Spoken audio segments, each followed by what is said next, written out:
La liberté d'action, nul ne l'a.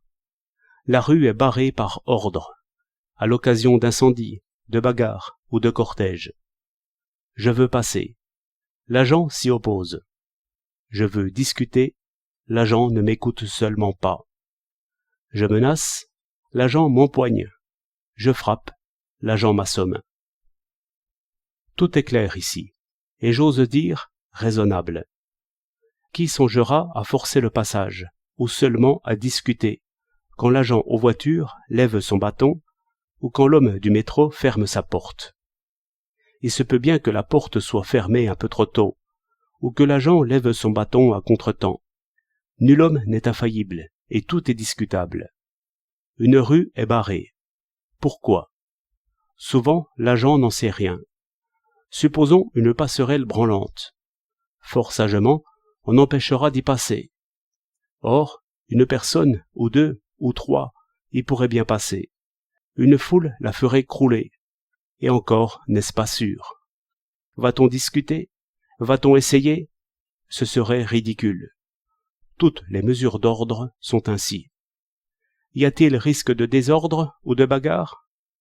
C'est ce qu'on ne peut savoir, puisque la mesure d'ordre arrête l'expérience. Aussi, quand on réclamerait, quand on discuterait devant le juge ou devant la chambre, comme cela est permis, le pouvoir sera excusé presque dans tous les cas.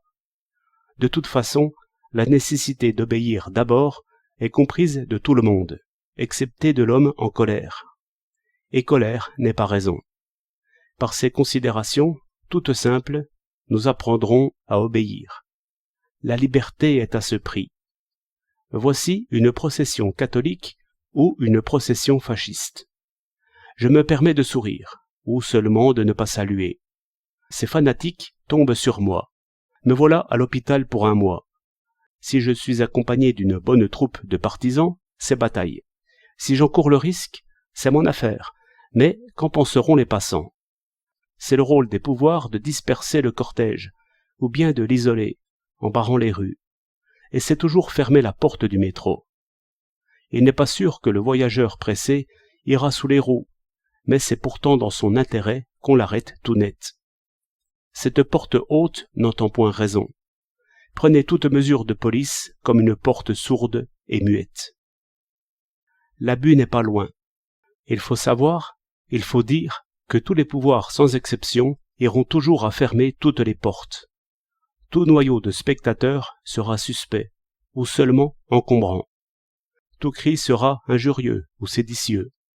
Cet officier de police fait son métier. Il me dit d'aller à mes affaires. En quoi je le gêne, en quoi je fais désordre ou menace de désordre, c'est lui qui le sait et non pas moi. Je m'en vais, mais j'aperçois d'autres barrages. Cela me rappelle le temps où l'homme de troupe isolé ne pouvait se tenir ni sur le quai, ni dans les salles, ni à la barrière, et devait pourtant prendre le train. Celui qui a souvenir de ses pouvoirs en liberté comprendra qu'il faut un peu de ruse et de patience pour garder ses droits. Cette mécanique du salut public, nous l'avons touchée.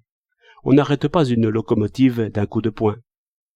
La ruse est dans la critique, dans le recours, dans cette mise en jugement des pouvoirs, qui, par la liberté d'opinion, ne cesse pas un seul moment.